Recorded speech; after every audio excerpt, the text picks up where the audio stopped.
사랑하는 여러분, 오늘은 그 키다리 아저씨 나눔하도록 할게요. 먼저 여러분의 생각을 들어본 다음에 작가 이야기 책 소개해 준 다음에 선생님 강의를 진행할게요. 읽은 친구, 하율이 읽었고 예주도 읽었네.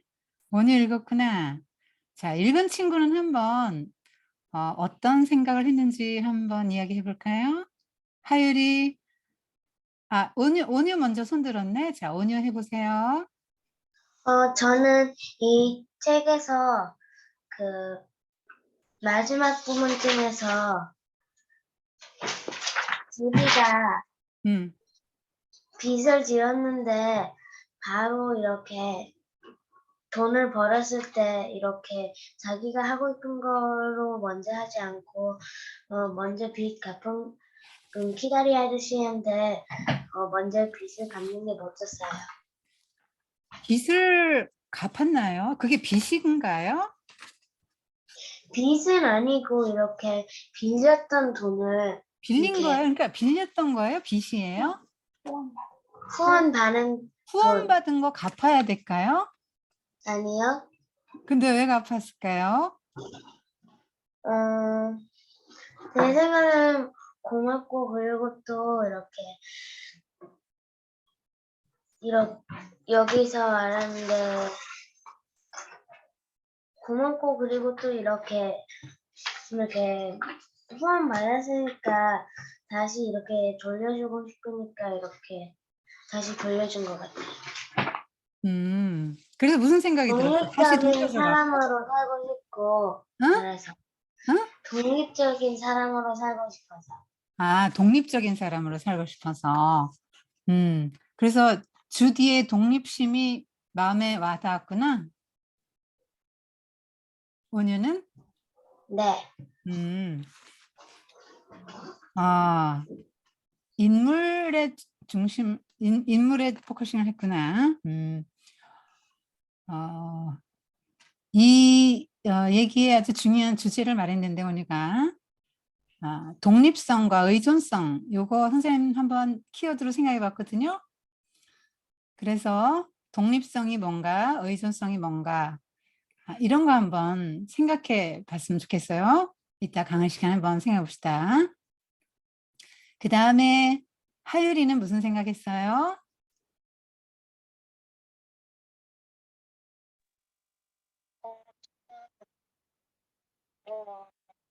아직은 패스할까요? 예주 무슨 생각했습니까? 한예주? 책 읽었다 그랬지요? 제주사가 네. 원래는 고아원에서 태어나서 아무것도 사랑을 받지 않았는데 그 음, 집사리 아저씨가 아무도 제주사를 대학에 보내주지 않았는데 키라리 아저씨가 그 제주사를 대학에 보내준 게 되게 와닿았어요. 제르시아가 사랑을 전혀 못 받고 고아원에서 살았는데 키다리 아저씨가 후원해 준 것이 마음에 와닿았다. 네. 그럼 어떤 점에서 키다리 아저씨가 그 도와준 거 아니면은 제르시아가 사랑도 못 받고 살다가 이렇게 사랑받아서 변한 거 어떤 게 예주의 마음에 와닿은 거야? 사랑을 받으면서 제주사가 조금씩 더 변해가는 거. 그러니까 사랑을 못 받던 아이가 사랑을 받았다. 그런데 그 사랑을 해준 사람이 이제 키다리 아저씨죠. 굉장히 어떤 뭐 이거 얘 보태줘 가지고 나중에 갚아라 이런 것도 아니고 어, 그 키다리 아저씨는 아무 조건 없는 사랑을 했네. 그지? 그지? 그래서 요 제르샤가 이것도 성장 소설이잖아요. 아주 이 제르샤가 새로운 많은 경험들을 하고 또 이런저런 경험을 통해서 성장하는데 그 예주 생각에 이 제르샤가 변하게 된 동기가 있다면 뭘 것 같아요? 이렇게 변화되고 성장하고 이렇게 훌륭한 사람이 된 동기. 어려운 질문인가? 어쨌든 그것도 한번 생각해 보면 좋겠어요, 여러분이. 자, 먼저 여러분 작가에 대해서 이야기 좀 해줄게요.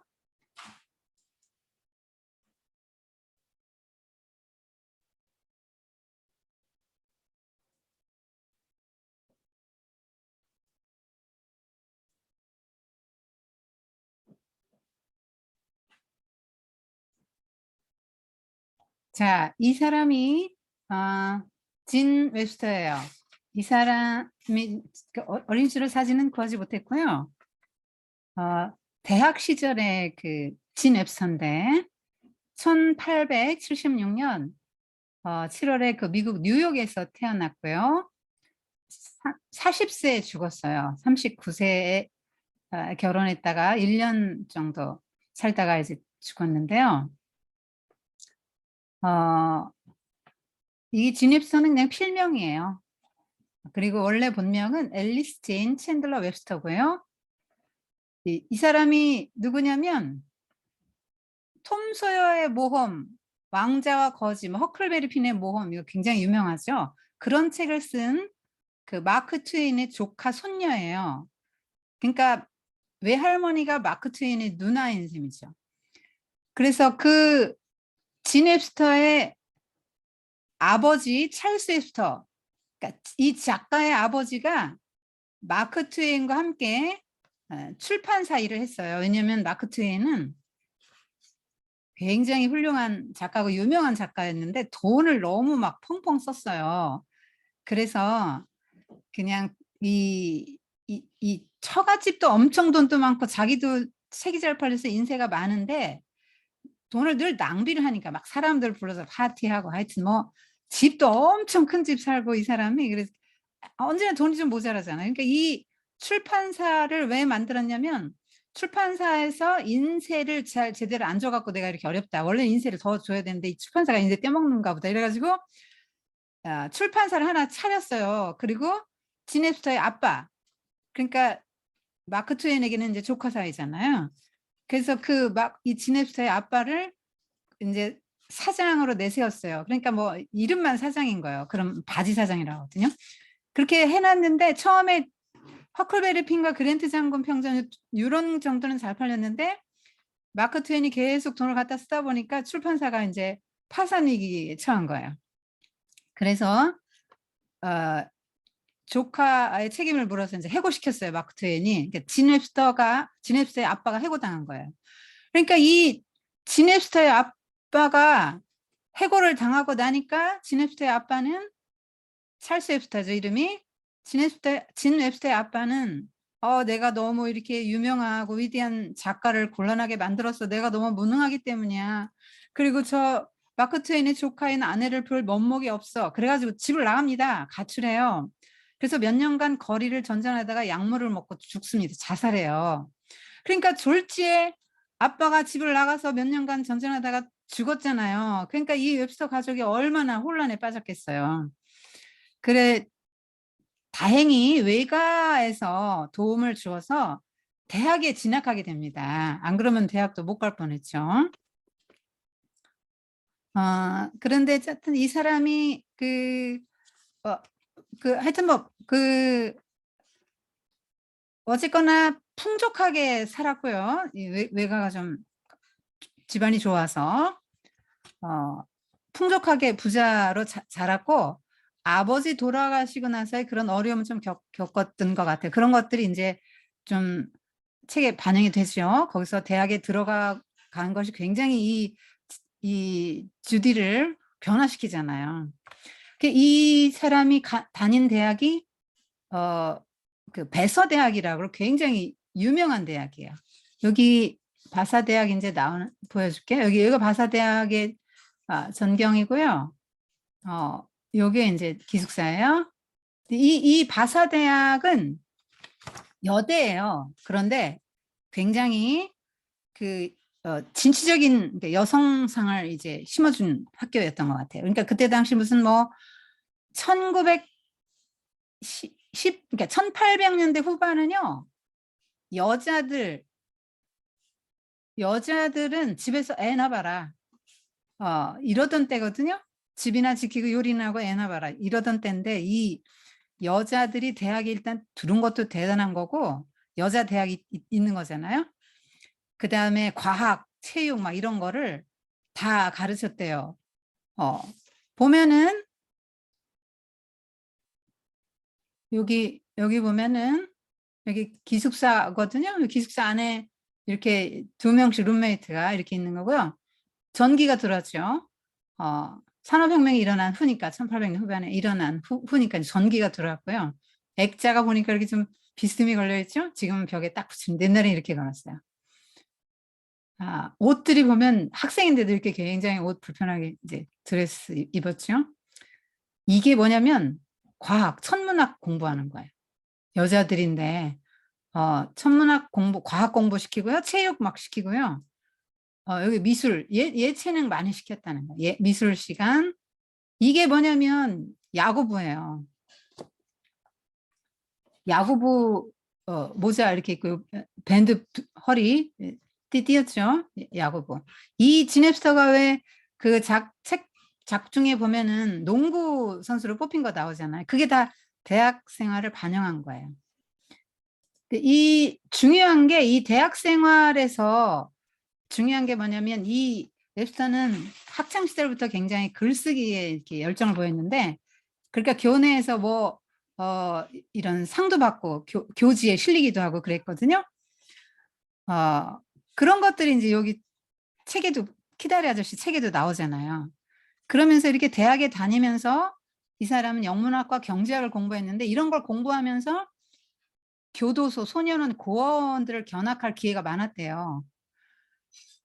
그래서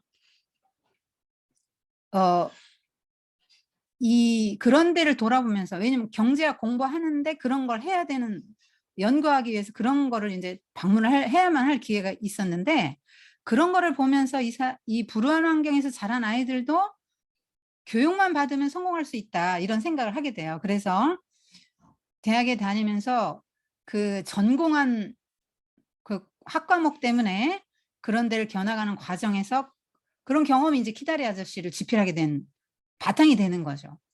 그러니까 그 제르샤도 정말 그 대학을 가지 않았으면 얘가 그렇게 작가가 될 수 없는 아이잖아요. 여러 가지 많은 그 자극을 받죠. 대학에 들어가서 애들이 읽는 책도 보고, 공원에서는 무슨 뭐 책을 그렇게 뭐 많이 챙겨두고 읽어라, 지금 거랑 같지 않았을 테니까요. 뭐 그렇게 챙겨주는 뭐 사람이 없으니까 책을 못 읽고 자라서 굉장히 본인이 무식하다는 걸 느끼잖아요. 대학 들어가서 바로.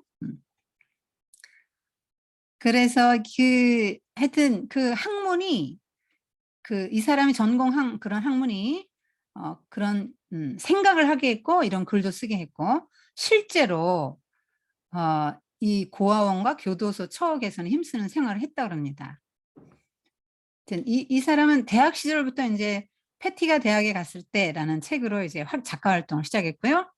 그 다음에 키다리 아저씨 쓰고 너무 인기가 많아가지고 속편까지 썼어요. 키다리 아저씨의 속편. 그런데 이제 이 사람이 그 1912년에 키다리 아저씨를 냈는데, 이때는 이미 그러니까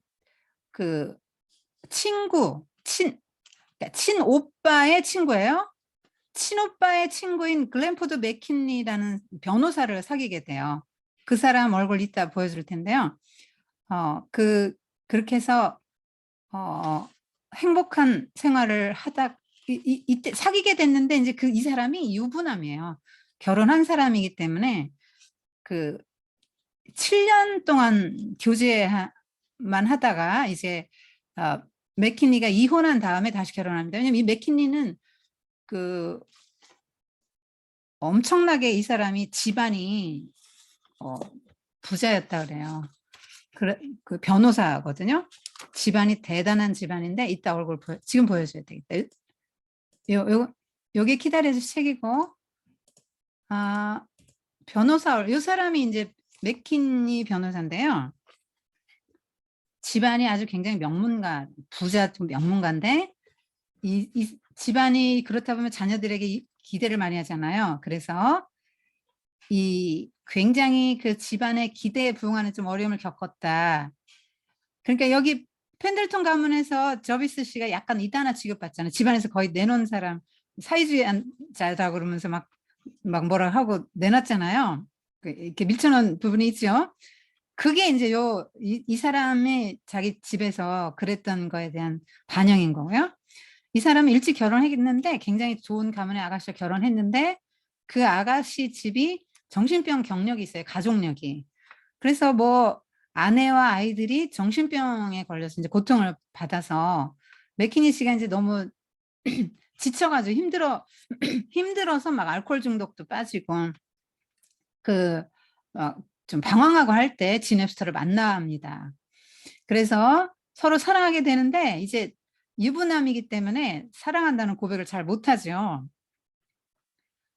그랬다가 나중에 이제 그 아내와 이혼을 정식으로 하고 나서 결혼한데 이 나이가 이제 7살 차이 나요. 맥키니 변호사와 지넵스턴이 7살 차이 나는데요. 이 소설 속에서도 주디가 그 키다리 아저씨하고 14살 차이잖아요. 그래서 그 14살 차이로 이제 그리게 된 이유도 역시 작가의 경험을 반영한 겁니다. 이게 이제 딸인데 여기 오른쪽에 맥킨지 변호사고요. 이 맥키니 변호사하고 결혼하고 딱 1년 살았어요. 39살에 결혼해서 너무너무 인생 중에 가장 행복한 1년을 보냈다 그럽니다. 그런데 이제 나이가 39이면 그때 당시 지금도 그렇지만 노산이라 그래요. 아기 낳기가 어려운 때거든요. 그런데 이제 무리하게라도 아기를 낳으려고 하다가 지넵스터 집안 내력이 또 그렇게 아기 낳고 죽는 사람이 많았대요. 산후통으로. 근데 이 지넵스터 역시 아기 낳고 바로 죽습니다. 그 산후통 때문에. 그래서 딸 하나 남겨놓고 이제 먼저 갔죠. 그래서 딸 이름을 진으로 줬어요. 아빠가 이제 얼마나 애틋한 마음으로 사랑했겠어요.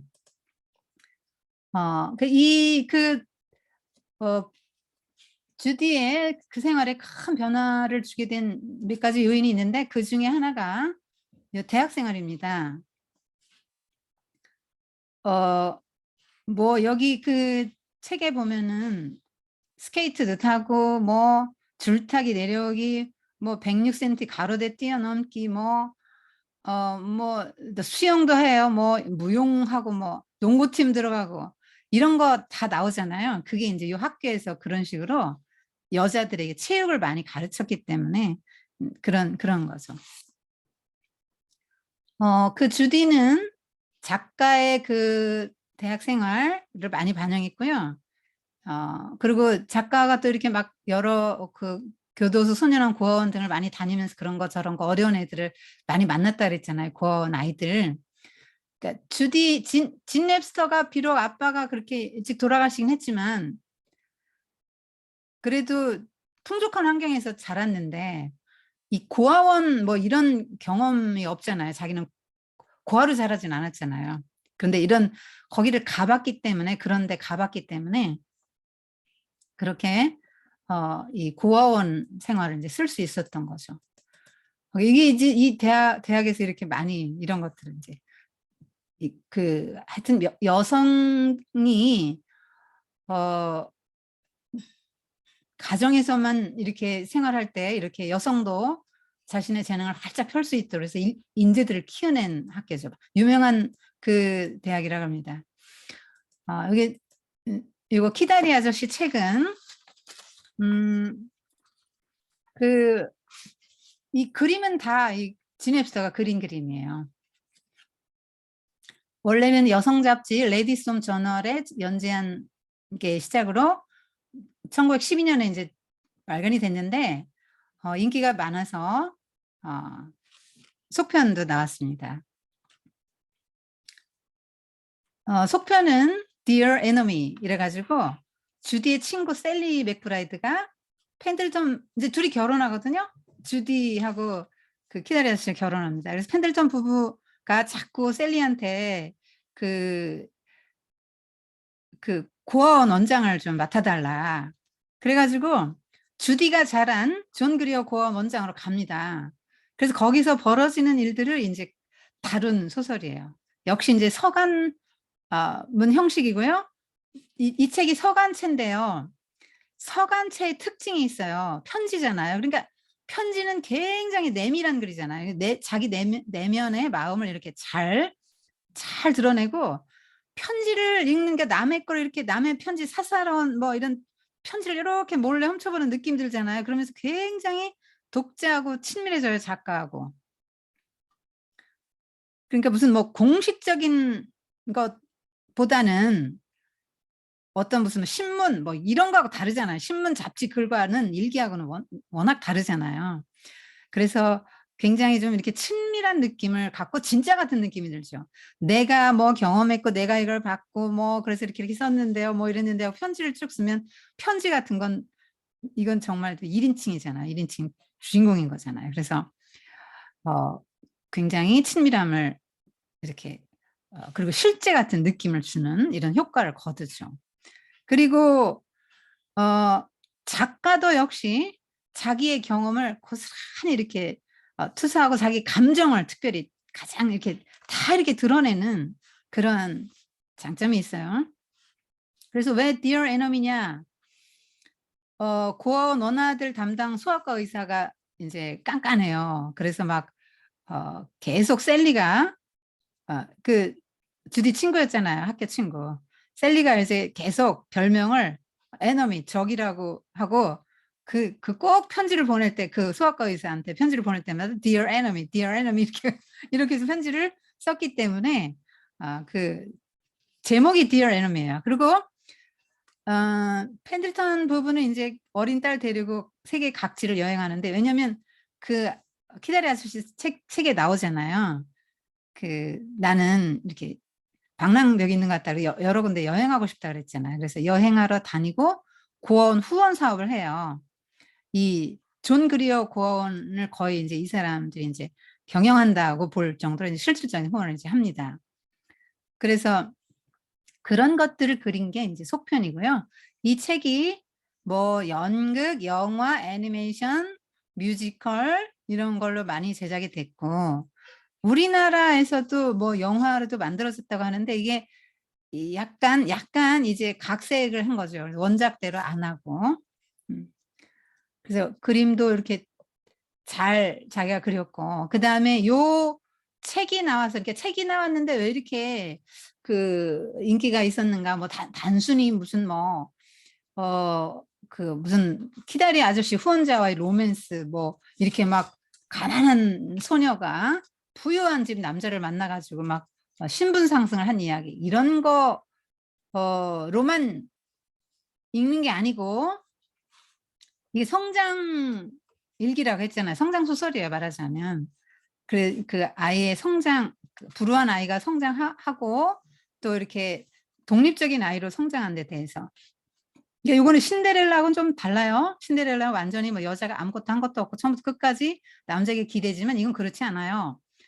키다리 아저씨는 이 주디는 독립적이죠. 키다리 아저씨에게 완전히 기대지 않습니다. 아까 말했지만 그 천불도 보내잖아요. 자기가 이제 인쇄 받으니까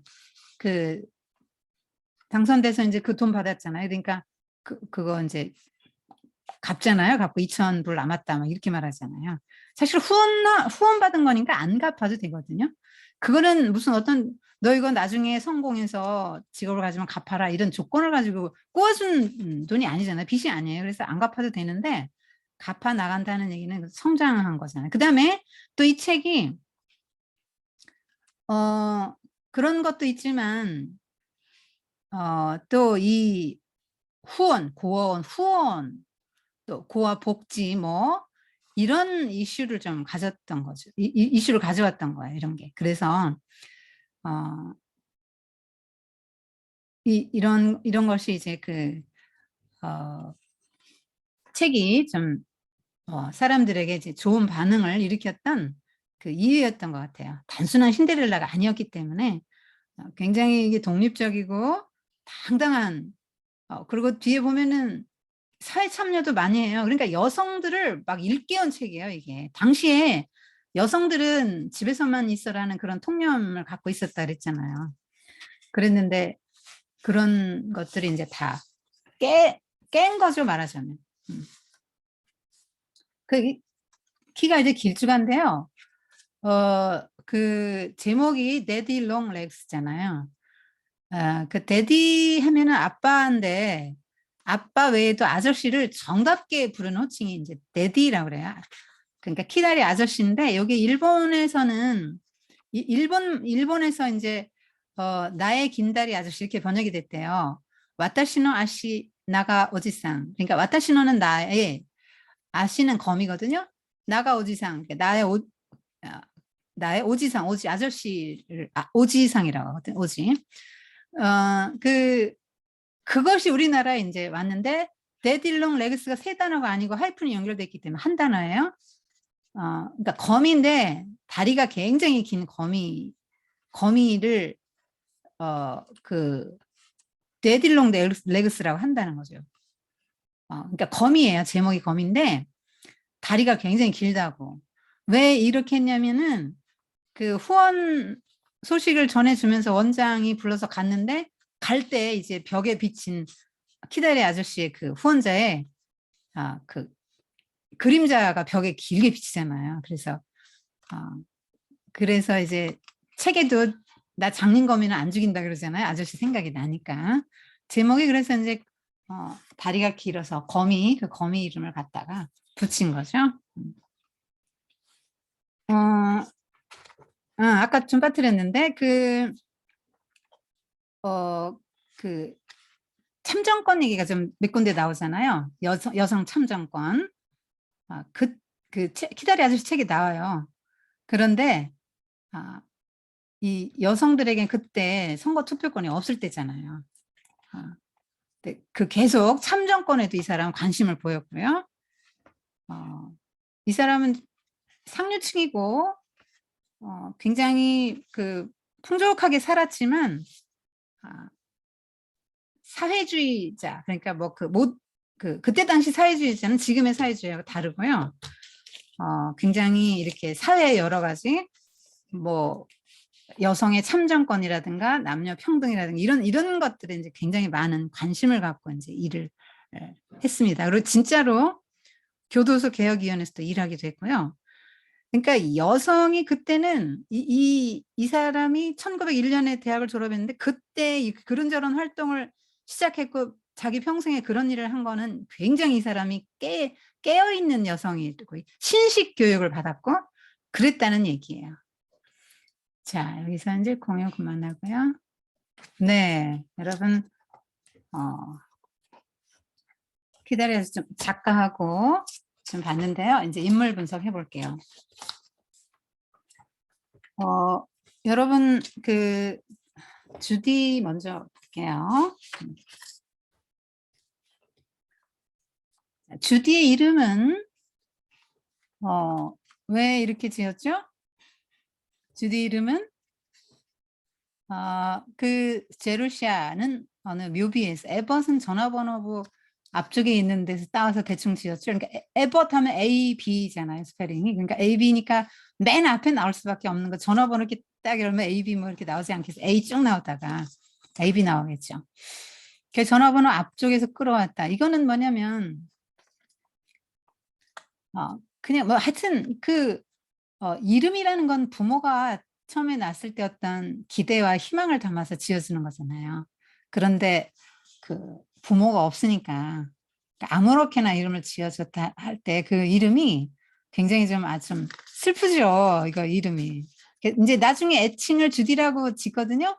이 애칭 주디는 뭐냐면 하여튼 온 가족의 사랑과 귀여움을 독차지하며 아무 관심 없이 즐겁게 살아가는 파란 눈의 소녀나 어울릴 이름이다 이렇게 했는데 나 그렇게 자란 아이처럼 행동하는 것도 재밌겠다 해서 졌는데 이거는 권 동생 프레디 퍼킨스라는 애가 아직 어려서 말을 못할 때 얘가 18살까지 고아원에서 애들 돌봤잖아요. 원래 12살이면 나가야 되는, 다 컸는데 눌러 앉은 거잖아요. 그때 이제 그 동생 프레디 퍼킨스가 말을 못하니까 주디라고 부르는 거예요. 제르샤를 못 부르고 주디 이렇게 했나 봐요. 그러니까 그 이름에서 그냥 주디를 애칭을 한 거죠. 주디는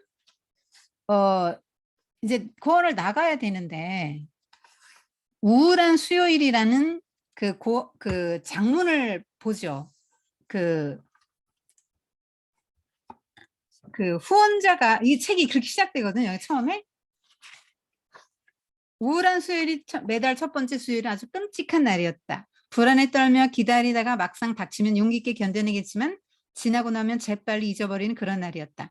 바닥이란 바닥은 얼룩 하나 없어였고 의자에는 티끌 한 점 나오지 않게 청소했으며 침대도 주름 하나 없이 매끈하게 펴놓아했다. 또 잠시도 가만히 있지 않아 97명의 어린 고아들을 말끔히 씻기고 머리를 빗긴 다음 새로 풀에 먹인 옷을 입혀야 됐다. 그러고 나면 97명 모두는 예의 바르게 행동할 것과 평의원님이 물을 때 네 선생님 아닙니다 선생님이라고 대답하는 말을 귀가 따갑도록 들어야 했다. 이렇게 쭉 그러면서 얼마나 이 고아원 후원자들이 한번 방문하는 날에 이 사람들을 맞이하기 위해서 막 제르샤 에버시 얼마나 고생하는지가 나오고요. 거기다가 손님들 대접할 샌드위치 만들어야지 막 애들 막 다 돌아보면서 막 구겨진 옷 바로 펴주고 코 닦아주고 뭐 이러면서 막 이런 거 다 나오잖아요. 그게 이제 우울한 수요일이에요. 그 후원자한테 잘 보이려고 그냥 평의원들 오면은 그냥 그렇게 하는 거. 그리고 평소에는 또 그렇게 안 하잖아요. 평소에는 완전 딴판이라 했잖아요. 리퓨드 원장이 보통 때와는 아주 딴판으로 그 사람들만 오면 굉장히 차분하고 점잖은 척 하지만 평소에는 또 그렇지 않으니까 정말 그 제르샤가 우울한 수요일이라는 글을 쓰게 되죠. 근데 이게 이제 한 평의원이 이 글을 보더니 얘 글 잘 쓴다. 얘를 작가로 키워야 되겠다. 이렇게 하면서 여자를 처음으로 후원하게 되죠. 여자를. 이 남자만 후원했는데 여자는 그때 당시에 별로 사람 취급을 못 받던 때입니다. 그리고 고아예요. 그래서 고아라는 게 평생에 이 아이의 그 마음에 그런 트라우마를 작용합니다. 그래서 이제 결혼 청을 받고도 결혼 청혼을 받잖아요. 청혼을 받고도 그 고아라는 사실 때문에 청혼을 거절했잖아요. 나중에는 뭐 물론 결혼하게 되지만 그만큼 열등감이 있고요. 자존감이 낮은 거죠. 내가 이렇게 고아인데 분명히 내가 거기 가가지고 그런 상류층 귀족 계급인데 그런 펜들턴 가문과 나는 맞지 않을 거야. 나는 뭐 이렇게 이제 생각을 하는 거죠. 이게 그런 이제 열등감이 이제 있었죠. 그런데 이 대학을 다니면서 이게 조금 회복이 돼서 굉장히 당당하게 이제 성장을 합니다. 요거 나중에 이제 결혼 문제까지는 뭐 지금 학교 생활을 보면은 엄청나게 당당해졌죠.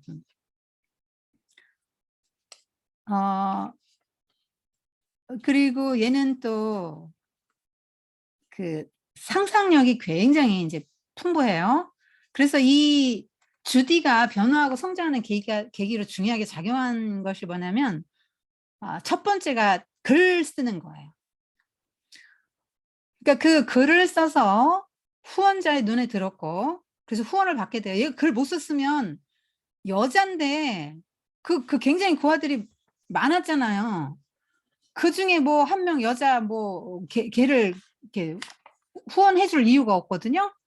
근데 얘가 글을 잘 썼기 때문에 작가로 키워야 되겠다고 이제 선택받은 거니까 글이 선택을 받죠. 그 다음에 교내에서도 막 여러 가지 교내 잡지에도 실리고 이렇게 공모해서 나중에 어디서 당선도 되잖아요. 교내 잡지뿐 아니라 그렇게 해서 글로 이 아이의 인생이 점점 이제 성장하고 이렇게 되는 거예요. 점점 이 아이가 성장하게 되죠. 글로 인정을 받게 되죠. 사회의 인정을 받게 돼요. 여러분 고아원에서 그동안 어떤 사랑도 어떤 인정도 못 받았잖아요. 그런데 대학을 다니면서 그렇게 자기가 막 써가지고 인정받고 하는 것이 굉장히 이 아이 자존감을 이제 업시켜주는 거예요. 굉장히 열등감 있고 자존감이 낮았다가 나도 이제 할 수 있구나 이렇게 한다 하면서 이렇게 하나씩 하나씩 성취해가는 것들이 굉장히 주디를 당당하게 만드는 하나의 요인이 됩니다. 그리고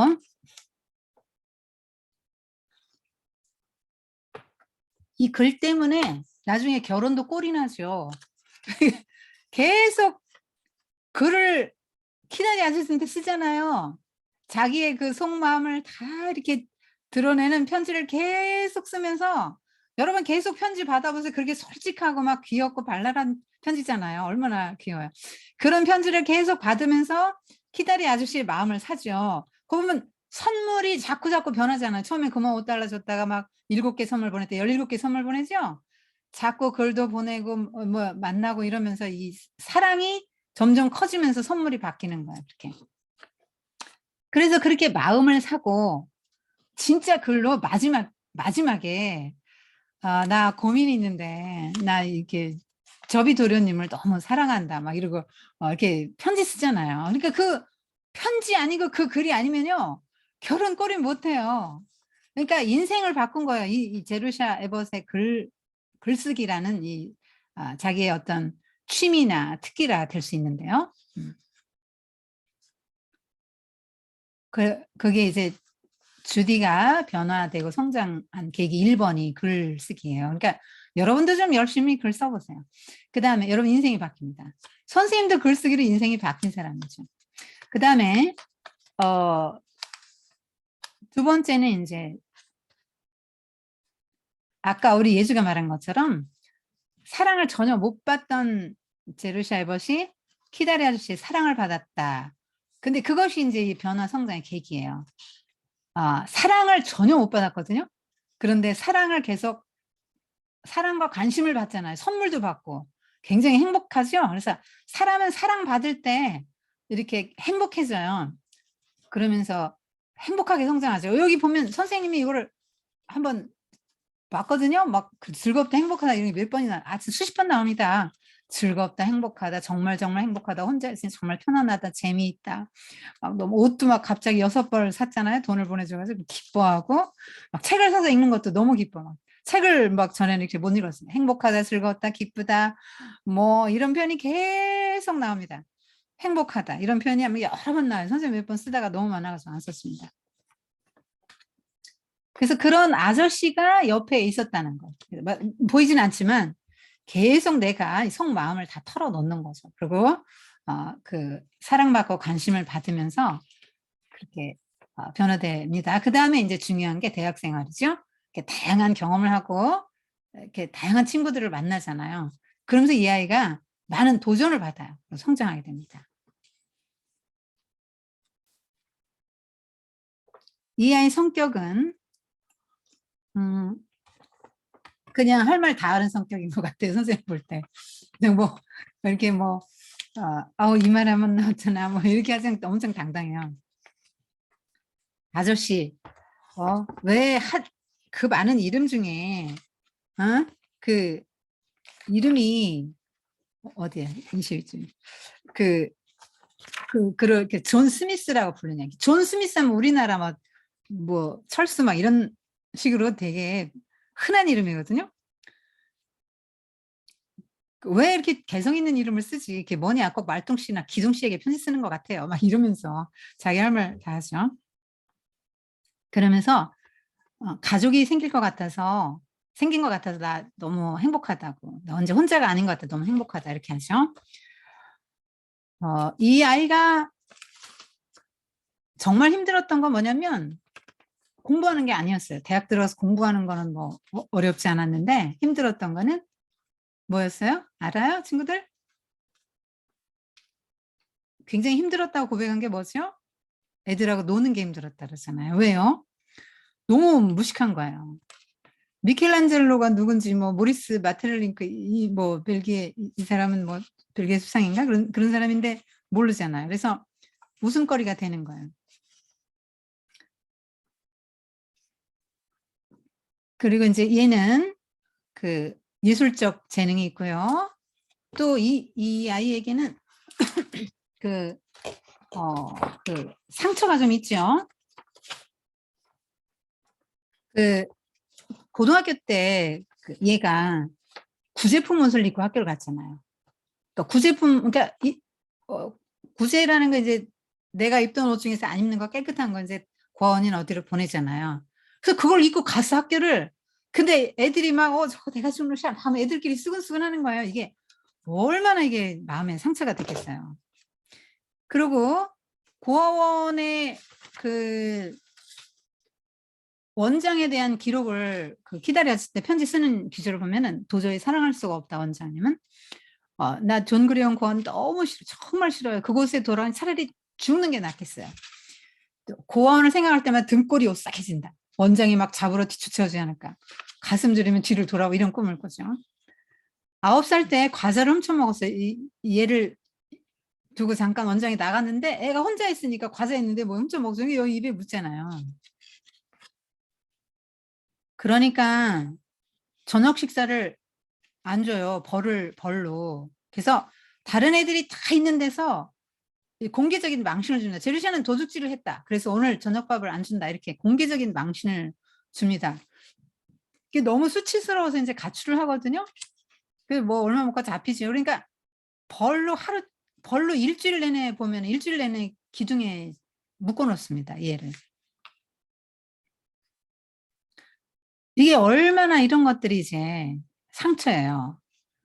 그리고 그 편지 쓰는데 보면은 자기 기숙사, 대학 기숙사에 그 층의 담당 청소부가 이제 푸른색 줄무늬 입으면 앞치마를 입었는데 에이프런을 입고 청소를 하는데 옛날 생각이 나 소름 끼쳐서 저거 빨리 연못에 처박아 버리고 갈색 앞치마 사주고 싶다 이제 이렇게 말하잖아요. 그래서 굉장히 그 아픈 상처가 있는 거죠. 근데 여러분도 어떤 상처를 가진 사람이 있을 수 있는데요. 이게 불행하고 나쁜 것만 아니에요. 왜냐하면 거기에 보면은 왜 줄리아 나오잖아요. 줄리아 펜들턴도 나오는데 줄리아 펜들턴 같은 애들은 평생에 자기들이 원래 행복해. 그래가지고 처음부터 뭐 하든지 뭐 어릴 때부터 막 뭐든지 많이 갖고 누리고 막 행복이 당연한 거야. 그래가지고 뭐 세상이 뭐 행복한 걸 몰라. 뭐 원하는 건 다 가지니까 뭐 행복한 걸 잘 모르는 거야. 그런데 주디는 워낙 그런 고통스러운 환경에서 자랐잖아요. 그러니까 뭐 내가 조금만 것만 있어도 막 너무너무 막 120% 행복한 거죠. 그래서 감사하게 되고 행복하게 되고 만족한 그런 뭐 하여튼 생활을 하게 되는 거죠. 그러니까 과거의 그런 고통이 그렇게 작용합니다. 그다음에 편지를 자주 쓰는 이유는 한 달에 한 번만 쓰면 되거든요. 그런데 자기 편지를 자주 쓰는 이유는 자기 너무나 대학교 생활에서 막 새로운 일들이 너무 많아요. 너무 신기하고 막 그랬지. 말하지 않고는 견딜 수가 없어. 너무 신기한 일이 많고 그래서 아저씨한테 쓰는 거야.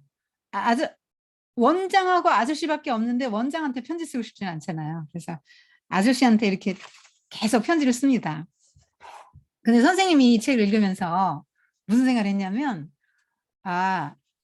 제루샤는 성도고 키다리 아저씨가 예수님이라면 그렇잖아요. 예수님이 우리의 모든 걸 후원해 주시잖아요. 후원해 주고 보호하시고 사랑해 주시죠.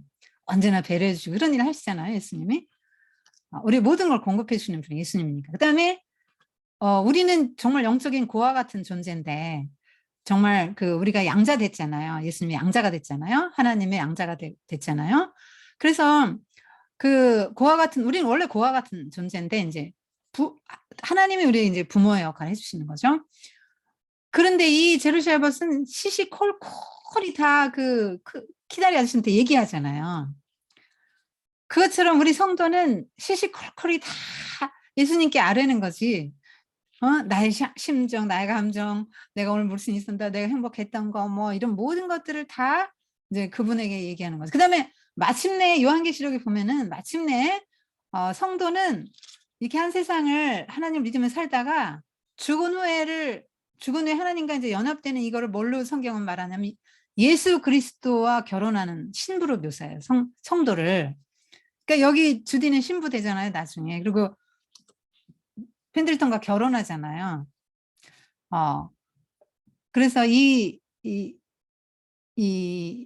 예수님과 성도의 관계를 보여주는 것 같다는 그런 생각 많이 했어요.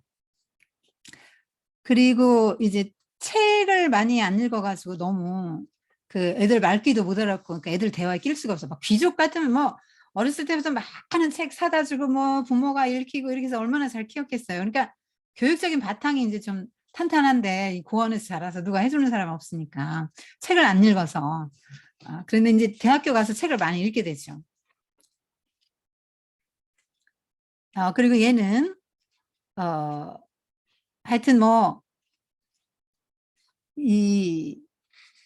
굉장히 이제 행복한데 이 행복한 것 중에 하나가 이제 그 글을 쓰면서 그런 이 마음의 이런 것들을 다 풀어내는 거예요. 그러니까 이게 말하자면 승화라고 하거든요. 승화라고 하는데 이게 뭐냐면 굉장히 어떤 고통을 가진 사람이 뭐 그림을 그린다든가 운동을 한다든가 이런 걸로 자기 마음을 푸는 거예요. 근데 얘도 이제 그렇게 그 뭐 답답한 거, 즐거운 거, 뭐 속상한 거, 뭐 하여튼 뭐 고민 뭐 이런 거 다 털어놓죠. 이게 장문 연습도 되는 거예요. 편지를 맨날 쓰다 보면 이게 굉장히 장문 실력이 늘어나요. 그래서 감정도 정화할 뿐 아니라 글쓰기를 통해서 얘는 그 자기 정체성, 내가 이제 나중에 작가가 되잖아요. 그런 것도 확립해 나가고 후원자 만나고 후원자의 사랑이 깊어지게 되잖아요. 사랑도 쟁취하고 이제 이렇게 되는 거죠. 그래서 점점 얘는 이제 그렇게 능력이 길러져 가면서 당당해져 가죠. 그리고 선물도 이제 그 사랑이 깊어감에 따라서 점점 커지죠. 처음엔 금화 5개, 그다음에 7개 선물, 그다음에 17개 선물. 근데 이거 그다음에 또 무슨 아플 때 장미꽃 꽃 분홍 핑크 뭐 장미꽃 보내왔잖아요. 엽서랑. 그래서 막 그거 받고 어린아이처럼 나 엉엉 울었다 뭐 이런 표현도 있잖아요. 사랑받을 때 내가 이렇게 굉장히 사랑을 받고 있구나, 내가 존중받고 있구나 하는 그런 느낌 때문에 자존감이 이제 많이 향상되는 거죠. 그리고 편지를 읽는지 안 읽는지 몰랐잖아요. 근데 내가 지금 아프다고 막 이렇게 이렇게 아프다고 편지를 썼더니 대번에 장미를 보내왔잖아요. 그러니까 읽고 있구나 이걸 느끼죠. 이것도 성도의 성장이에요. 하나님 눈에 안 보이잖아요.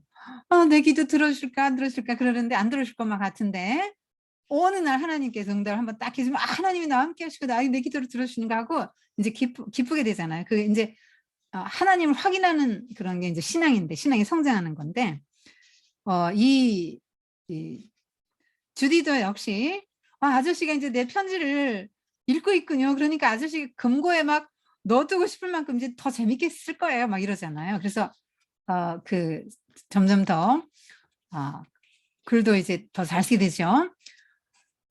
그러면서 또 이 로길러 농장에 갔을 때도 이곳이 바로 천국이에요. 이렇게 굉장히 행복해요. 그리고 아저씨와 하나님께서 보잘것없는 저에게 너무나 많은 걸 주셨어요. 아주 훌륭한 사람이 돼서 그 은혜에 꼭 보답하겠어요. 이거야말로 성도의 그 자세죠. 하나님이 주셨고요. 아저씨가 주셨는데 누구에게? 보잘것없는 나에게 주셨어요. 은혜를 주셨어요. 너무 많은 걸 주셨어요. 우리는 불평하잖아. 이것도 없고 저것도 없고 뭐 엄마에게도 불평하고 뭐 하나님께도 불평하잖아요. 그런데 내게 너무 충분해요. 너무 많은 걸 주셨어요. 이거 보잘것없는 저에게. 이게 겸손이라고 하는 거예요. 이게 성도의 자세죠. 그리고 하나님의 은혜를 받았으면 아주 훌륭한 사람이 돼서 그 은혜에 꼭 보답하겠어요. 이렇게 말하죠. 이렇게 말하는 이게 성도죠. 내게 주신 하나님의 은혜를 무엇으로 보답할 거? 시편 기자도 이렇게 노래했거든요. 그래서 여러분 그 은혜 의식이 있어야 되고요. 빚진 자 의식이 있어야 돼요. 이게 성도의 자세거든요. 그러니까 이 주디는 안 갚아도 되는 후원 금액을 갚으려고 노력을 했잖아요. 그러니까 그 사실은요. 3,000불 정도 후원을 받아서 내가 3,000불을 갚았다 한다 해도 다 못 갚아요. 왜냐하면 돈 플러스 후원자의 너무나 귀한 마음, 사랑하는 마음, 막 그런 마음까지 같이 들어있잖아요. 그거 뭘로 갚을 거예요? 절대 못 갚아요. 3,000불 받았다 3,000불 갚아도 절대 그거 갚았다고 볼 수 없는 거예요. 그러니까 하나님이 우리에게 주신 게 뭐 얼마나 많아요. 여러분 빨간송이로 세상에 태어났죠? 옷 입고 나오고 뭐 금덩어리 쥐고 나온 친구 있나? 아무것도 없이 태어났잖아요. 그런데 부모님 주셨죠? 부모님을 통해 공급하시죠. 먹이시고 입히시죠. 친구 주시고 집 주시고 이런 모든 다 대자연을 우리를 위해서 주시고 또 우리가 막 위험을 당하지 않도록 지켜주고 병 들으면 또 고쳐주고 이런 모든 하나님의 은혜가 얼마나 커요. 근데 그런 하나님의 은혜를 늘 생각하고 이 모든 게 나는 정말 나 보잘것없는 사람에게 어떻게 이렇게 은혜를 주시는 거야. 그거 너무 감사합니다. 나는 그 은혜의 빚진 자. 그래서 하나님이 내게 주는 은혜를 내가 갚으려는 마음으로 살아가는 이런 것이 이제 주디의 좋은 태도인데 이게 성도의 아름다운 이런 그 모형을 보여줘요. 모형이라고 봐요. 굉장히 이런 아름다운 모습을 보여줍니다. 그리고 중요한 게 요 자아 정체감을 찾아가잖아요. 글을 쓰면서 나는 고하잖아요. 여러분 내가 누군지 모른다는 것처럼 그 슬픈 일은 없다고 책에도 나오잖아요. 그런데 이게 내가 어떤 사람이다라는 이걸 정체성을 형성해 가죠.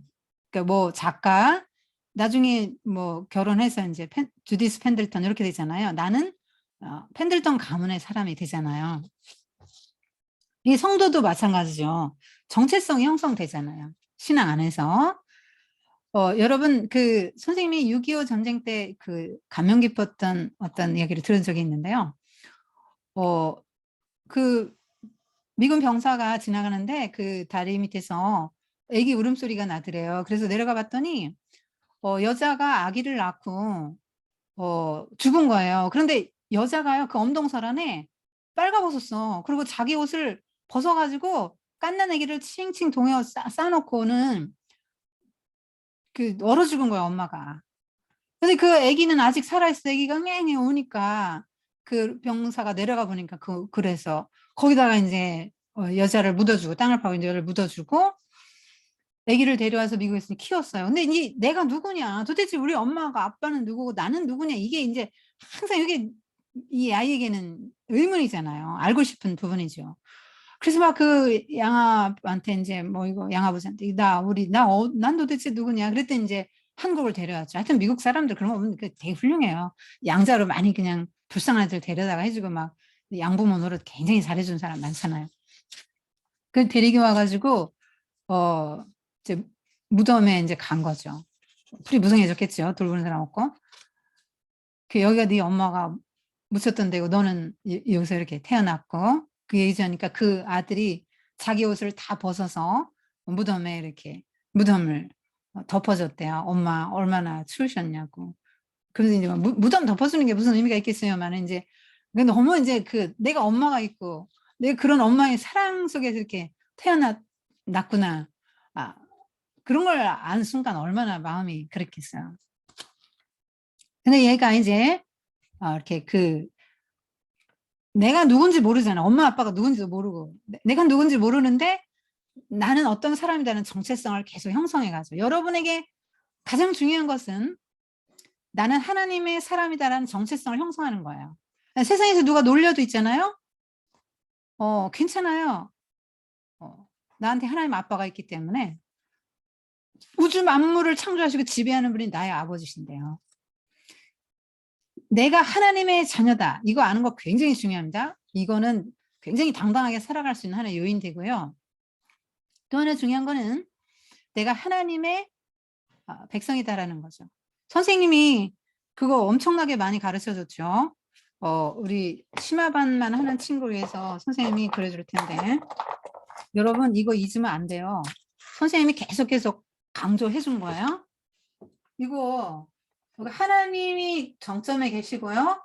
하나님 나라 백성이 하나님이신 땅에서 사는 게 이게 하나님의 나라예요. 그러니까 하나님의 백성은 하나님을 왕으로 모시고 하나님이신 땅에서 살면 행복해요. 하나님이 모든 걸 공급하시고 보호해 주시니까요. 그러니까 나는 하나님의 백성이라는 정체성을 가지면 어떤 생활을 하게 될까요? 나는 하나님의 백성입니다 할 때 하나님의 백성은 하나님의 말씀에 순종해야 되는 거예요. 그래서 하나님이 뭘 원하시지를 항상 하나님의 백성은 영적인 이 센서를 작동을 시켜야 돼. 하나님 뭘 좋아하시지? 내가 이렇게 하나님 안 좋아하시네? 나 이렇게 하지 말아야지. 이렇게 하면 하나님 기뻐하시네? 나 이렇게 살아야지. 이렇게 되는 거예요. 그래서 항상 하나님 말씀인 성경 보면서 들으면서 하나님의 말씀에 순종하는 삶을 살게 돼. 왜냐면 여기서 하나님의 말씀에 순종을 안 하잖아요. 그럼 하나님의 땅에서 쫓겨나요. 하나님 나라 시민이 안 되면 저주받은 인생, 지옥 가는 버림받은 인생이 되는 거예요. 어쨌든 여기에 붙어 있어야 되는데 하나님의 백성 아담과 하와가 하나님 말 안 들으면 에덴 동산에 쫓겨났잖아요. 가나안 땅에 데려다 줬죠. 모세를 통해서 이스라엘 백성을 가나안 땅에 데려다 주고 거기다 하나님 나라 만들어라. 하나님 율법을 잘 지키고 이웃사랑 하면서 하나님 사랑하면서 살아라 그랬더니 이들이 하나님을 안 섬기고 바알을 섬겼잖아요. 그랬더니 어떻게 해요? 가나안 땅에서 쫓겨났죠. 바벨론의 포로로 끌려가지 않았어요? 아수르에게 망하고 나라가 망했습니다. 물론 하나님은 긍휼의 하나님이라 완전히 망하게 하진 않지만 내가 누구다, 어떤 사람이다 하는 정체성을 아는 거는 굉장히 중요한 거예요. 여러분이 다른 거, 나 누구야 이런 거 다 그런 것보다도 제일 먼저 꼭 갖춰야 될 정체성은 나는 하나님의 자녀다. 우리 아버지가 하나님이다. 이거 분명히 알아야 돼요. 나 하나님의 백성이다. 중요해요. 굉장히 중요한 정체성이에요. 이걸 알아야 그렇게 살게 된다고. 하나님이 원하시는 삶을 살게 돼요. 그 다음에 중요한 게 이웃 제루살렘처럼 이제 그 펜들턴 가문에 시집가야 되는 사람이잖아요. 그러니까 나 그리스도의 신부. 그러니까 나는 주님의 신부. 이런 정체성들이 굉장히 중요한 우리가 가져야 될 정체성들이에요. 그 다음에 굉장히 자존심이 또 강하죠. 막 그 줄리아 펜들턴이 모자 가게 고급 모자 가게라서 막 비싼 모자를 10개 넣어서 10개씩 써보고는 그중에 2개 샀잖아요. 그래서 막 이렇게 막 편지를 쓰고 막 약간 부러운 그런 뉘앙스를 주는 편지를 썼잖아요. 그래서 당장에 50불 보냈죠. 모자 사라고. 그랬더니 돌려보내잖아요. 나 필요 이상의 자선을 받고 싶지 않습니다. 여러분 같으면 어떻겠어요? 50불 들었다 신난다 이러고 썼을 수 있겠죠. 그런데 자기 이걸 딱 지켜갑니다. 내가 지금 공부를 위해서는 이렇게 후원을 받지만 열심히 공부해서 나는 당신을 갚을 거고 불필요한 거는 난 받고 싶지 않다. 얘가 그것뿐 아니잖아요. 나중에 보면은 왜 그 알바하죠? 유럽 여행 가자고 그러는데 아르바이트 하잖아요. 한 달에 50불 벌라고 그거 하잖아요. 그래서 굉장히 자존심이 강한 애죠. 왜 서양 아이들 이렇게 그 한국처럼 막 어른들이 뭐 만나면 그냥 돈 준다거나 용돈 이런 거 없어요. 굉장히 얘들은 어떤 명분을 이렇게 주고 돈을 주면 몰라도 그래서 돼지가 한 마리 죽지 않던 날 거기서도 그러잖아요. 핑키 봤는데 핑키를 봤는데도 이거 쉐이크가 고전 이런 걸 받을 수 없네. 이거 당연히 우리 아들이 도와줄 일 도와준 건데 그걸 가지고 우리 사례를 엄마. 그러니까 나 지금 생일 선물 미리 그것도 아니니까 나중에 울타리 씌는 거 도와주게 그거 미리 주는 거 품삯 미리 주는 거 그러면 된다. 그건 하겠다고. 일해 주는 대가로는 내가 그럼 받을 수 있겠다. 그리고 핑키 받게 하잖아요. 아들한테 로버트한테.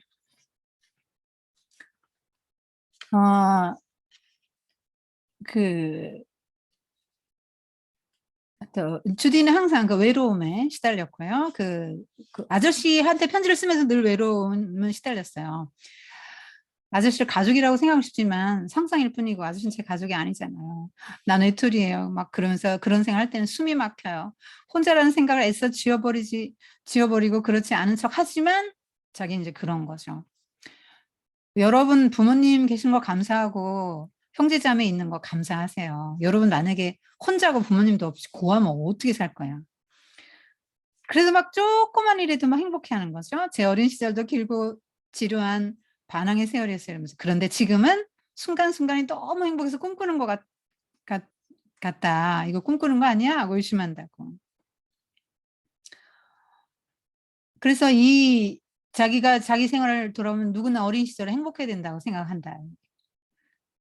자기가 고아원 원장이 되면 나중에 애들을 행복하게 해주고 싶다고. 그래서 The Enemy 해가지고 그 책 후속작 썼다는데 그게 뭐냐면 셀리를 원장으로 보내는데 이상적인 고아원을 그린 거예요.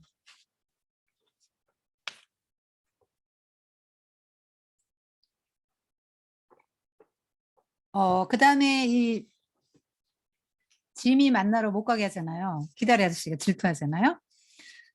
그거 가지 말라고. 로길로의 농장에 가라 그러죠. 그런데 이렇게 말해요. 나 이리저리 끌려다니는 것은 몹시 자존심 상하는 거다. 이렇게 말하죠. 굉장히 독립적인 성격이죠. 그러니까 내가 알아서 주체적이고 독립적인 성격이에요.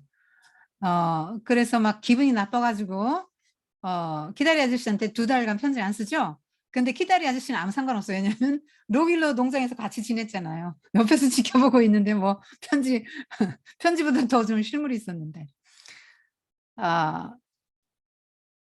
그리고 이제 이렇게 말하죠. 아저씨의 병아리가 자기 스스로 먹이를 찾고 싶어 한다고 해서 화내지 마세요. 이 병아리는 힘차게 꼿꼿하게 울 줄도 알고요. 아름다운 깃털도 많이 가진 아주 건강한 암탉으로 자라고 있으니까요. 이러면서 이 말하죠. 이건 뭐냐면 장학금을 누가 이제 주기로 했잖아요.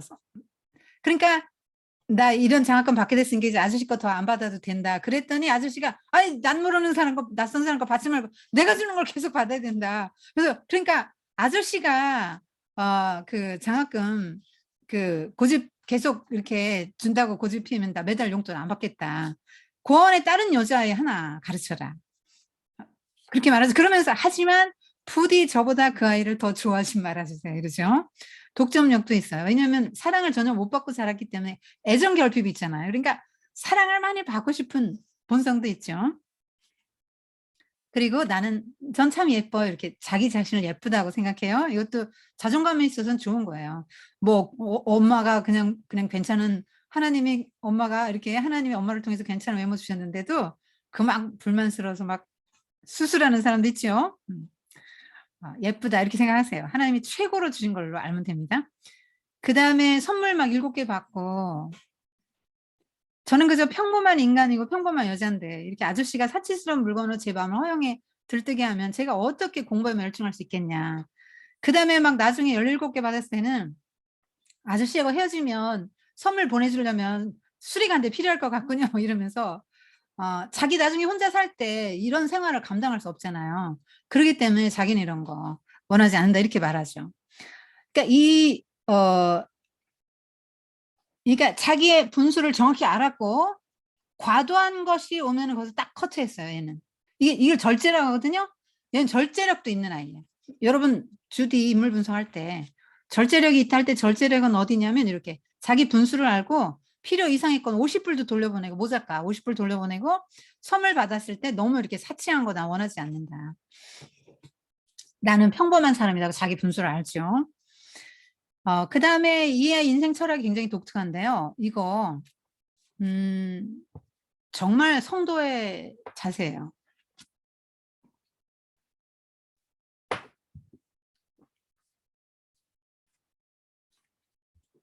성도의 자세인데 이게 뭐냐면 그 인생에서 제일 중요한 거는 작은 것에서 큰 기쁨을 끌어내는 게 아닐까?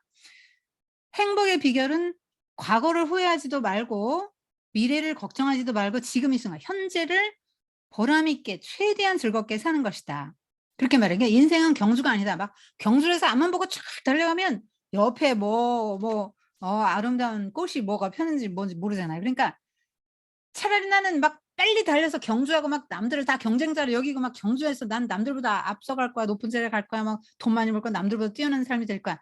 이렇게 살면 행복하지가 않다는. 차라리 길가에 주저앉아서 나는 작은 꽃들도 보고 이렇게 소소한 행복을 키워가겠다. 작은 행복들을.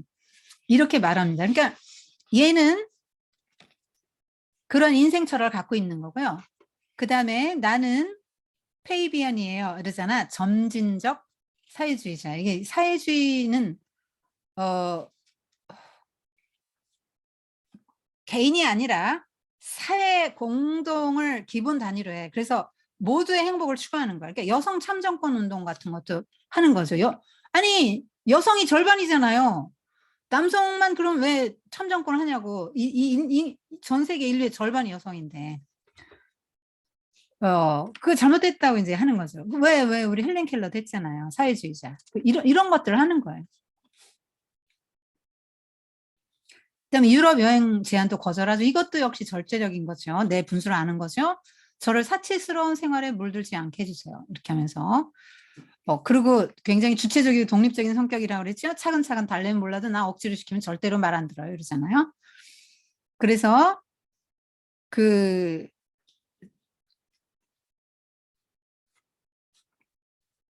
이렇게 하죠. 전 그분이 절 마음대로 할 수 없다는 걸 보여드려야만 해요.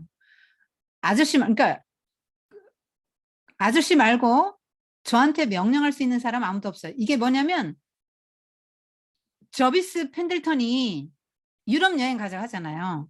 저비스 펜들턴이 유럽 여행 가자고 했는데 저비스 펜들턴이 키다리 아저씨라는 걸 모르고 키다리 아저씨한테 편지를 쓰는 거예요. 아이, 전 저비스 펜들턴 그분이 저를 마음대로 할 수 없다는 걸 보여드려야만. 뭐 유럽 여행 안 간다 그러니까 뭐 바보 멍청이 뭐 고집쟁이 뭐 별욕을 다 했잖아요. 그래서 막 유럽 여행을 끌고 가려고 하는데 자기는 유럽 여행 그렇게 사치하는 거 하고 싶지 않거든요. 그러니까 키다리 아저씨한테 막 편지 쓰는 거예요.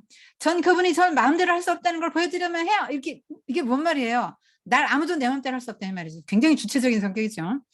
아저씨 말고 저한테 명령할 수 있는 사람은 아무도 없어요. 아저씨는 후원자니까 명령할 수 있어요. 그렇지만 아저씨도 언제까지나 저를 마음대로 할 수는 없으세요. 저는 지금 대학 졸업할 때까지 아저씨 맘대로 아저씨 명령에 로길로 농장으로 가라 그러면 갈 수밖에 없고 이렇지만 이제 졸업하면 난 아저씨 말 안 듣는 거다 이렇게 하죠. 그 다음에 이제 여름방학 때는 이제 지미 맥브라이드 집에 가죠.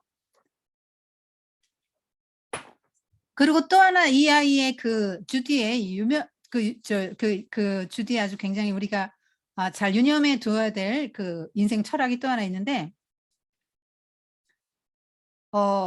감정을 잘 다뤄낸다는 거예요. 그러니까 회복 탄력성이라고 하거든요. 그러니까 내가 감정이 우울했다. 막 깊이 침잠하는 사람이 있어요. 오랫동안. 근데 여러분 특별히 분노 같은 거 오래 지속하면 안 됩니다. 여러분 큰일 나요. 어떤 감정을 오래 끌고 가지 않는다는 거예요. 빨리 회복시킨다는 게 원래의 상태로. 얘가 뭐 세상에 뭐 처음부터 잘 나가는 작가가 어디 있어요. 실패하죠 누구나. 그런데 얘가 실패해요. 그래서 원고가 이제 막 편집장이 막 뭐라고 써가지고 써가지고 보냈잖아요. 근데 아저씨한테 편지 이렇게 써요. 어젯밤에는 크게 낙심한 채 잠자리에 들었어요. 그런데 오늘 아침 눈을 떴을 때 머릿속에 멋진 새로운 줄거리가 떠올랐어요. 저는 온종일 행복한 마음으로 등장인물들을 생각하며 보냈답니다. 누구도 저를 비관론자라고 말할 수 없을 거예요. 만약 지진이 나서 하루아침에 남편과 12명의 아이들을 다 잃는다 해도 저는 이튿날 아침에 웃으면서 벌떡 일어나 다시 새로운 가정을 찾아 나설 테니까요. 여러분 굉장히 긍정적인 성격이죠. 긍정적이다 이렇게 성격 분석할 수 있어요. 근데 여러분 생각해 보세요. 지진이 나서 하루아침에 남편도 죽고요. 12명의 아들이 다 죽었어요. 그런데 그 다음날 웃고 일어날 여자가 세상에 어디 있습니까? 한 명도 없어요. 전 세계에. 그냥 비유해. 그렇다는 얘기예요. 그럴 정도로 나는 감정의 회복이 빠르다 이 말이에요. 나는 비관론자가 아닌데 이 말하는 거죠. 이런 편지 받으면서 키다리 아저씨가 무슨 생각했어? 이 여자 굉장히 매력적인데 이런 생각 하지 않겠어요.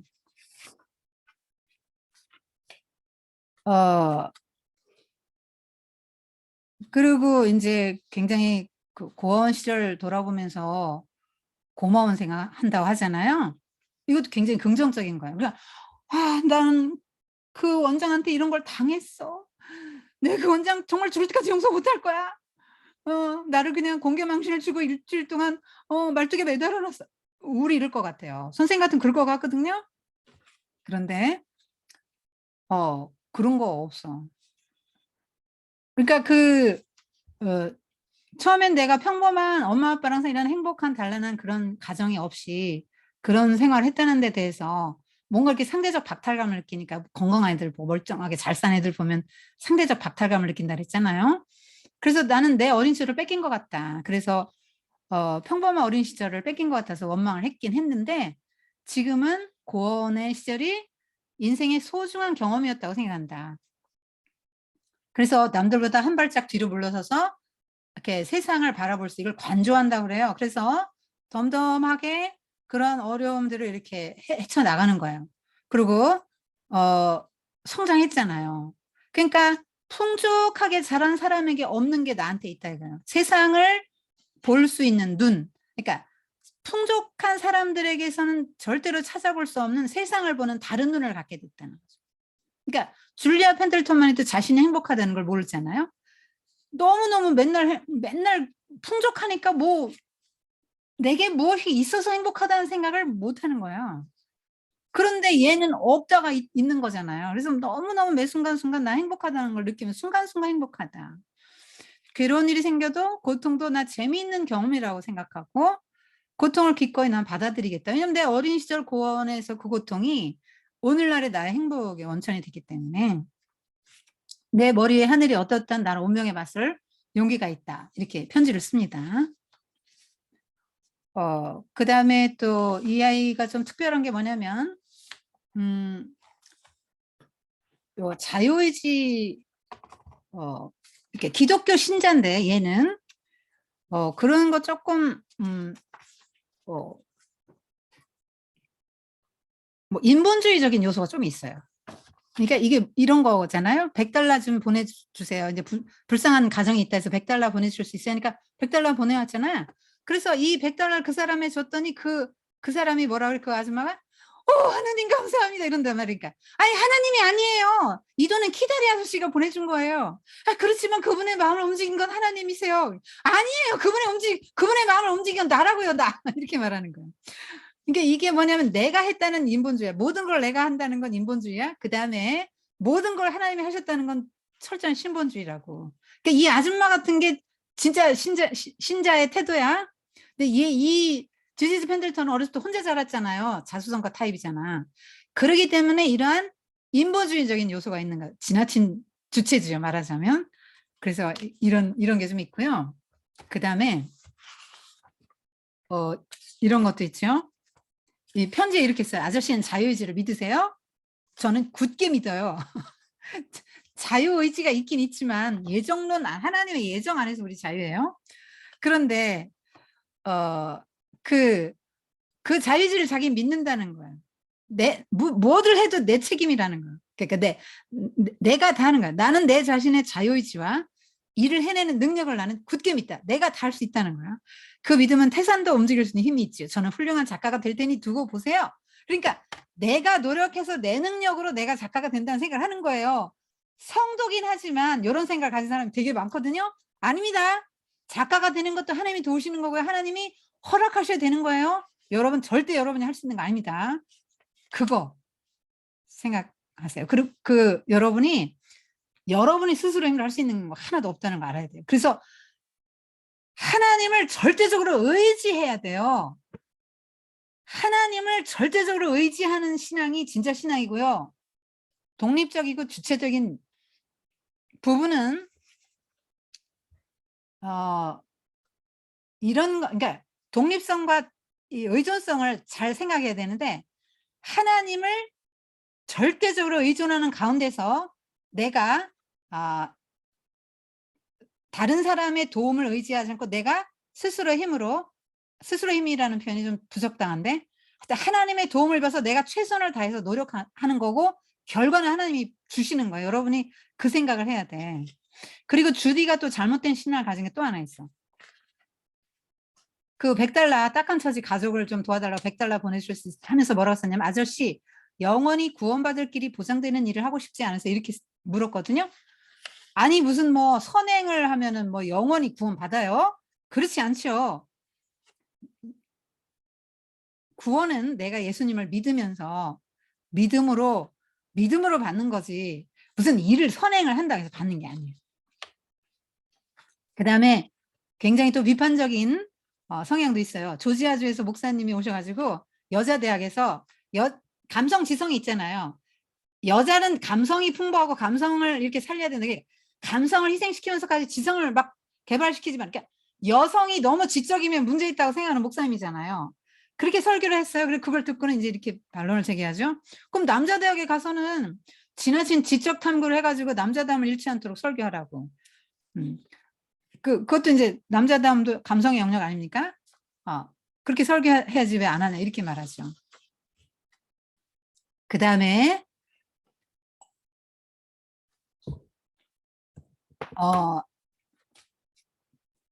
다른 사람의 조언을 잘 받아들이기도 해요. 그 저비 도련님하고 편집장이 뭐 이렇게 써서 보냈잖아요. 그래서 그 글에 대한 조언을 받아들였는데 어떤 조언을 해줬냐면 자기가 잘 알고 있는 글을 쓰는 게 독자에게 감동을 준다. 근데 얘가 나중에 고어원 이야기를 쓰잖아요. 고어원 이야기를 쓴다는 얘기는 자기가 내가 어떤 존재라는 걸 드러낼 수 있는 자신감이 생겼다는 얘기예요. 그만큼 성장한 거예요. 그러니까 막 무지무지 가난하게 살았던 사람이 자기 어려운 시절에 뭐 이렇게 가난하고 이렇게 가난했다는 얘기를 할 때는 이미 그 가난에서 온 상처나 트라우마 이런 열등감을 그 사람이 극복했기 때문에 말하는 거예요. 그 다음에 얘는 일할 때 너무너무 즐겁고 기쁘게 일해요. 하루가 난 너무 짧아요. 막 이러잖아요. 내가 하고 싶은 일을 할 때 막 이 즐거운 말로 표현할 수. 그러니까 120% 누리면서 사는 사람이야, 이 사람은. 주디는. 여러분도 어떤 일을 할 때 막 이렇게 불평하면서 하지 말고 즐겁게 하세요. 그리고 아까 여러분 조금 이해 못했을 것 같아서 하나 더 얘기해 주는데 독립성과 주체성 잘 살리라고 그랬죠. 그 의존성과 의존성 하나님을 절대적으로 의존하는데 나는 독립적으로 살아야 돼요. 무슨 말이에요? 키다리 아저씨한테 100% 의존해서는 안 된다고. 정말 내가 성장해 돈 벌면 갚을 생각도 하는 게 이게 독립성이야. 여러분 스스로 힘으로 여러분이 어떤 문제를 해결할 수 있는 게 독립성이고 부모나 옆 사람 의지하지 않고 내 힘으로 경제적으로 독립하는 것도 독립성이에요. 여러분이 스스로 독립해서 남의 신세직으로 살 생각을 하면 안 돼. 여러분 나이 먹어서 40 넘어도 결혼 안 하고 부모님 집에 얹혀 사는 사람 있어요. 절대로 안 됩니다, 여러분. 여러분 딱 대학 졸업은 분가하세요. 그렇게 해서 따로 살아야 됩니다. 여러분 혼자 살아야 돼요. 여러분 스스로 경제적으로 여러분이 쓸 걸 조달하라고 다른 사람에게 피해를 주면 절대로 안 됩니다. 이제 여러분은 대학 졸업하면 부모님한테 갚을 생각을 해야지. 언제 갚을 거예요? 평생에. 응? 천벌도 더 옷 사주고 재워주고 먹여주고 낳아서 키워줬는데 그 생명을 낳아주시고 키워주는 애를 언제 갚을 겁니까? 여러분 항상 빚진 자의식을 가지세요. 하나만 더. 이 책이 후원의 그 복지의 그 이슈를 불러일으켰다고 했죠. 여러분이 기억하세요? 12억 명이 하루 1달러 미만으로 살고 있고요. 16억 명이 하루 2달러 미만으로 살고 있어요. 28억 명이 지금 2달러 미만으로 사는 거예요. 매일 3만 명의 애들이 굶어 죽어요. 예방 가능한 전염병과 기생충에 의한 질병. 개발도상국에서 매일 6천 명이나 깨끗한 물을 못 먹고 상하수도 시설이 없어서 그런 질병으로 죽어간다고. 그래서 여러분이 그런 사람들이 있는데 나랑 무슨 상관이야? 이렇게 생각하면 안 되죠. 아니 뭐 이 지냅서도 뭐 그런 부잣집 딸이 뭐가 부족해가지고 뭐 이런 고아원, 교도소, 뭐 소년원 이런 데 가봅니까? 그래서 여러분의 신앙이 교회 잘 다니고 열심히 다니고 뭐 이런 거 가지고 신앙이 뭐 성경 읽고 뭐 나 헌금해요. 이게 하나님은 그런 거 보지 않아요. 여러분이 약자를 어떻게 대하나 그런 걸 보고 여러분의 신앙을 평가하니까 그거 잘 알고. 주디 하다가 시간 다 갔네. 더 못하겠다. 저비스 펜들턴은 이제 질투심이 되게 많죠. 그거는 여러분 다 알겠죠. 지미 맥브레 못 가게 하잖아요. 이제 그런 것들이 이제 시간이 없어 못할 것 같아. 그런 정도만. 저비스 펜들턴은 굉장히 질투가 많은데 하나님도 질투 많으시다. 난 질투 하나님이다 그러지. 독점력이 많아요. 딴 생각하면 싫어합니다. 하나님만 사랑하고 하나님만 섬길 때 여러분이 하나님다운 성품을 가진 사람이 되기 때문에 가장 여러분이 아름답고 영광스럽고 복된 삶이 되기 때문에 하나님만 따르라고 하는 거예요. 그리고 이제 아까 말했지만 예수님을 보여줘요. 모든 걸 후원하고 언제나 지켜보고 그가 무슨 말인지 다 듣고 보고 필요를 즉시 응답하고 결혼까지 해주죠. 이렇게 성장시켜서 결혼까지 해주죠. 예수님도 그렇습니다. 자, 기도할게요. 주님, 오늘 이 키다리 아저씨를 통해서 예수님과 성도의 관계 좀 생각해 보았고 하나님이 정말 기뻐하실 만한 그런 성도의 모습을 주디가 많이 갖고 있는 걸 보았습니다. 네, 그리고 또 주디에게서 잘못된 부분도 한두 군데 보았는데 사랑하는 우리 6기 심화반 친구들이 이 주디처럼 긍정적이고 또 하나님을 절대적으로 의존하되 독립적인 그런 삶을 살아갈 수 있도록 도와주시고 주어지는 삶에 감사하고 행복하게 빚진 자 의식으로 그렇게 살아갈 수 있도록 도와주세요. 우리에게 키다리 아저씨가 되어주시는 예수님 감사합니다. 예수님의 이름으로 기도드립니다. 아멘. 강의 여기까지 할게요.